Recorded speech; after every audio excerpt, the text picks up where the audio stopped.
I'll never forget standing there in my bedroom. It was dark, it was cold, it was winter in Boston.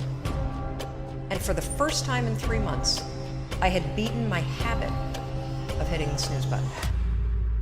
There are so many people in the world, and you know, you may be watching this right now, and you have these incredible ideas, and what you think is missing is motivation.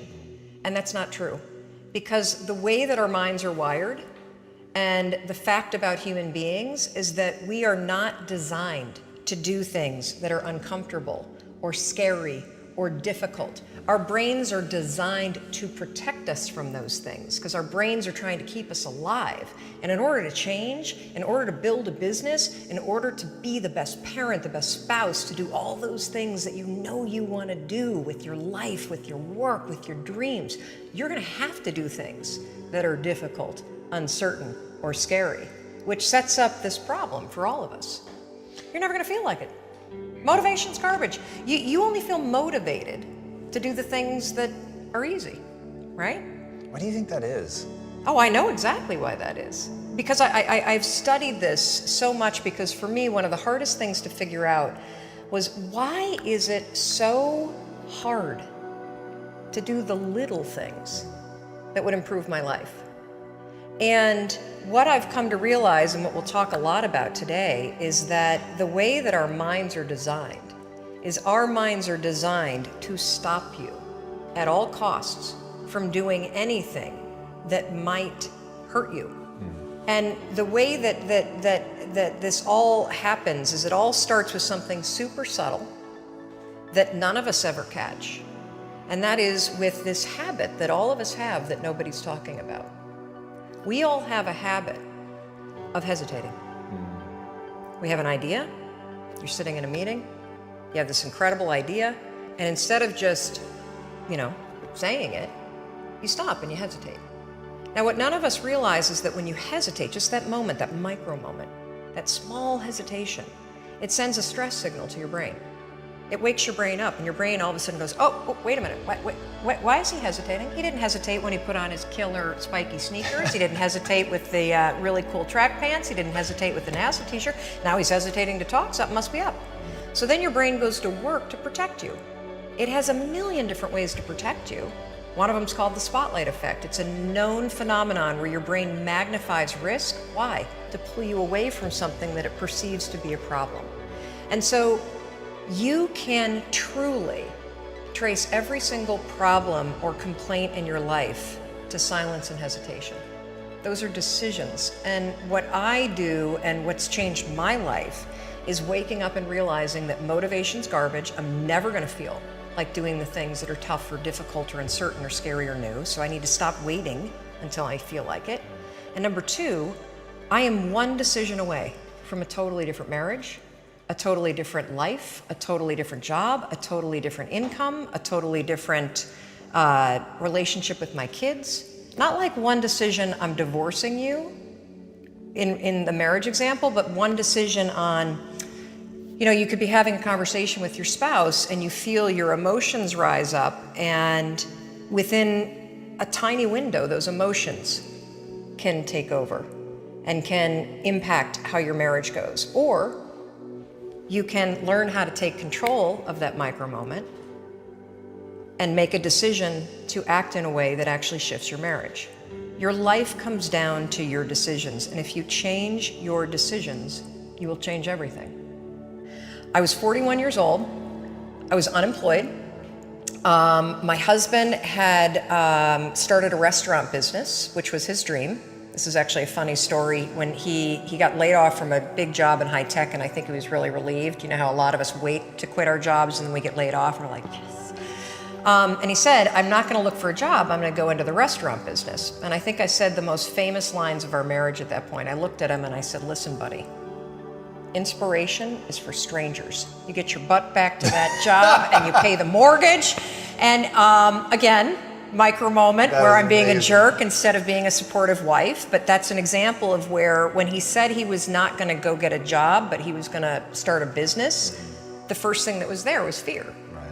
And so fear was making the decision for me. God, I love that you can share that though. That's so powerful. Well, so what happened is the first restaurant was a home run. And of course, what do when things are successful? You grow it. You grow it really big. And so they decided to raise some money.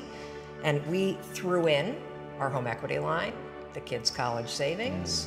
They tried to open a second and a third, and at the same point, a grocery store chain encouraged them to go into wholesale. So it basically got way too big, way too fast, and the wheels started to come off. And they came off so badly that the second restaurant failed, and they held on to it for too long, like a lot of us do. It's another trick our brains play on us called sunk costs. When you throw a ton of time and a ton of money at something, it's really hard to let go of it. And if you haven't done it in business, we all have a relationship in our past, stayed way too long. That was a trick your brain played on you. So by the time that they closed the second restaurant, it was an $800,000 loss. Ooh. I mean, that meant our entire home equity line gone. Right. It meant kids' college. I get just choked up just thinking about how terrifying it was. And so I found myself at the age of 41, like just feeling like a complete failure. And so did Chris. And to make it worse, not only had we lost all of our savings, but so many friends and family members had invested. And so there was this real tension between the truth of what was happening and what you had to do in public, because it was public business. Shame, failure, embarrassment, and the liens started to hit the house. The phone started to ring, and it was nothing but collection calls. And I just remember feeling this tremendous shame. And at some point, I think we all hit that moment in life where things just are not going how you thought they would go. And what's amazing about those moments is we all respond very differently. So my husband, he would spring out of bed and he would head right out that door, 6 o'clock in the morning, and he would go meet his partner, and they would go to the bank and they would dig right in and they would face their problems head on.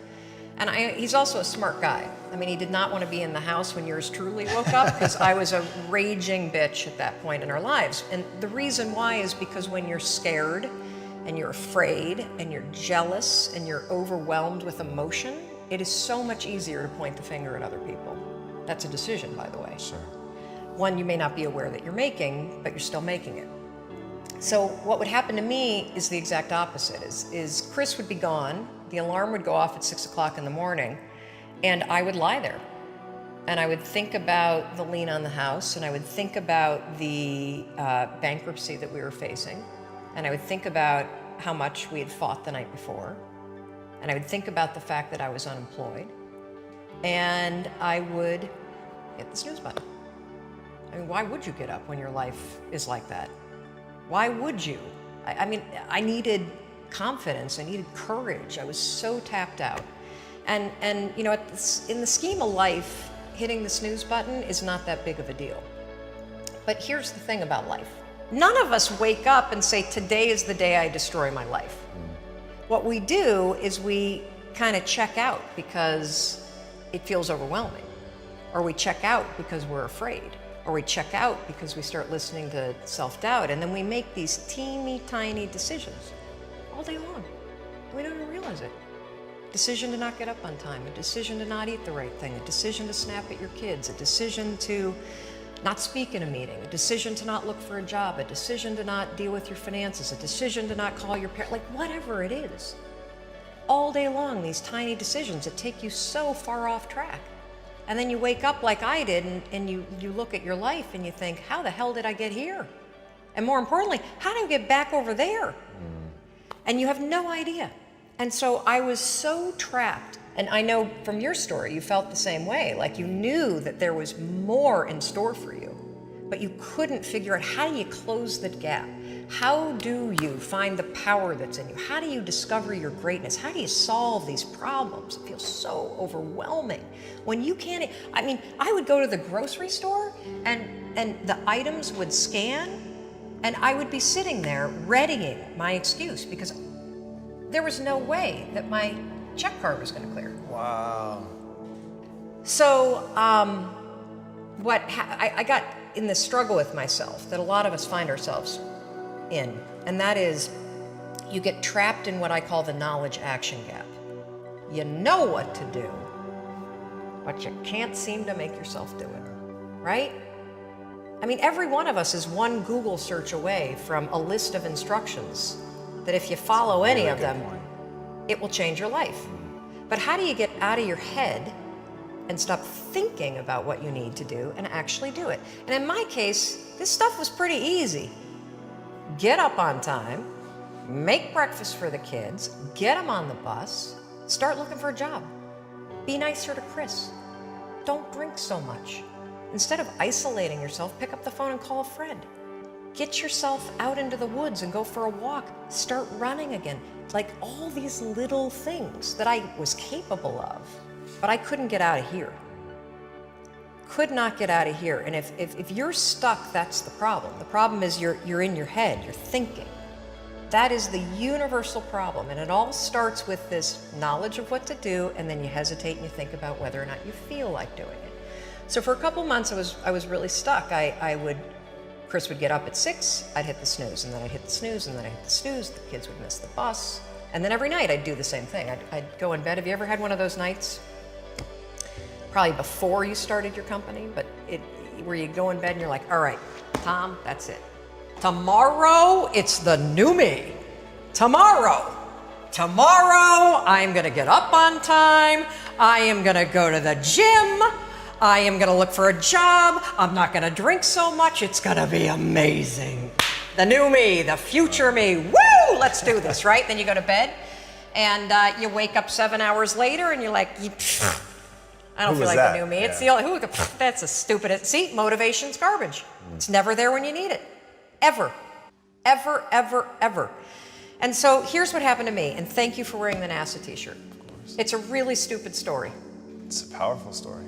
So one night, Chris had gone to bed. I'd been struggling. We still had all the same problems.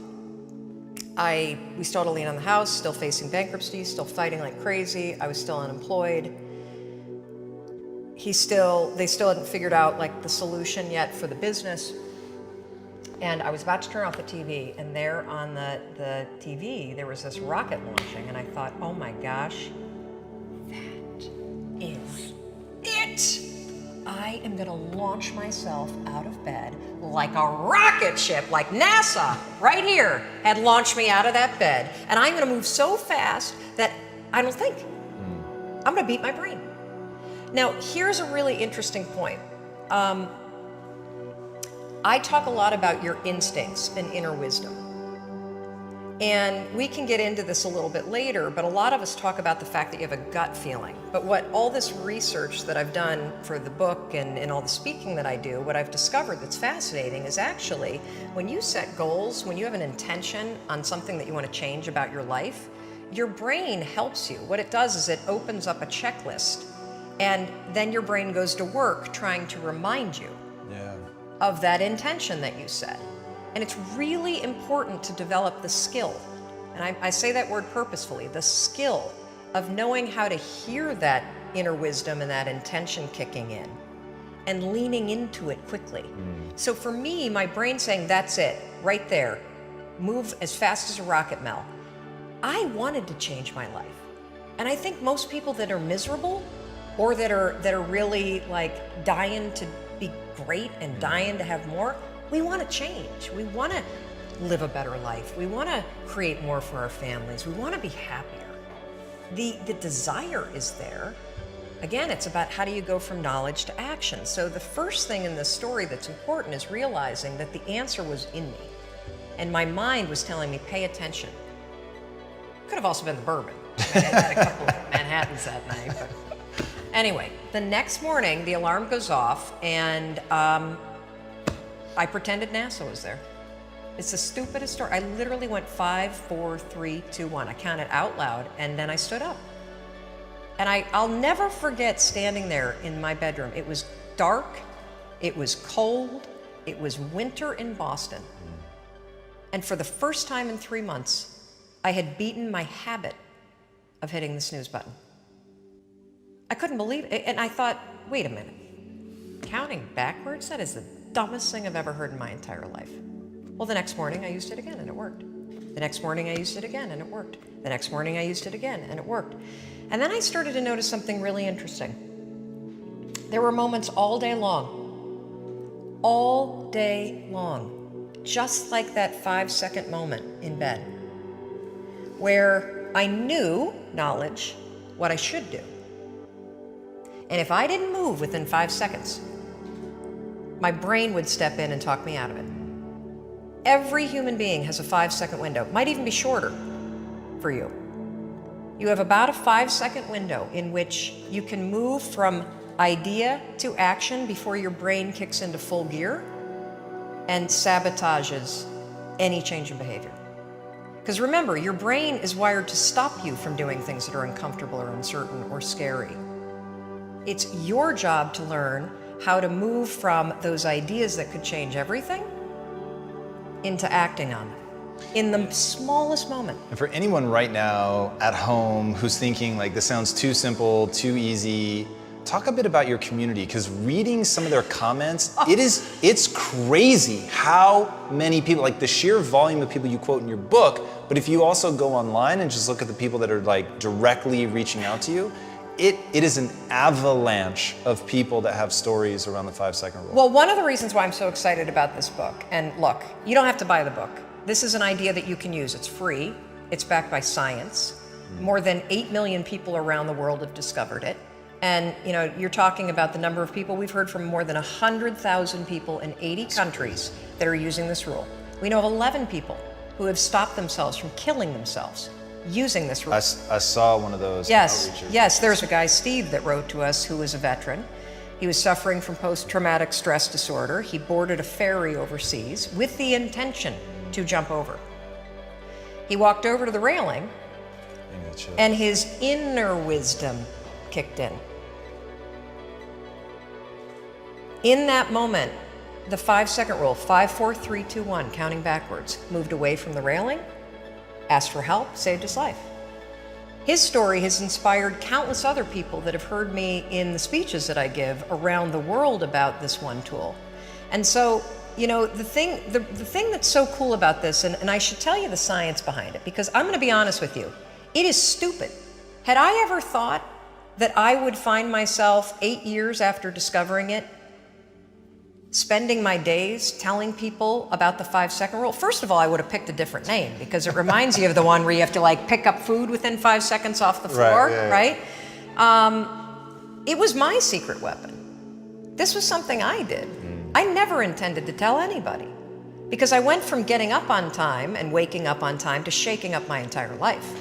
Because when you understand the power of a 5-second decision, and you understand that you always have a choice to go from autopilot to decision maker, everything in your life will change. You will be a different negotiator, you will be different in sales, you will be unstoppable in the gym, because you will realize the amount of garbage that you put in the way of your hopes, of your dreams, of your potential, of your confidence, of your courage.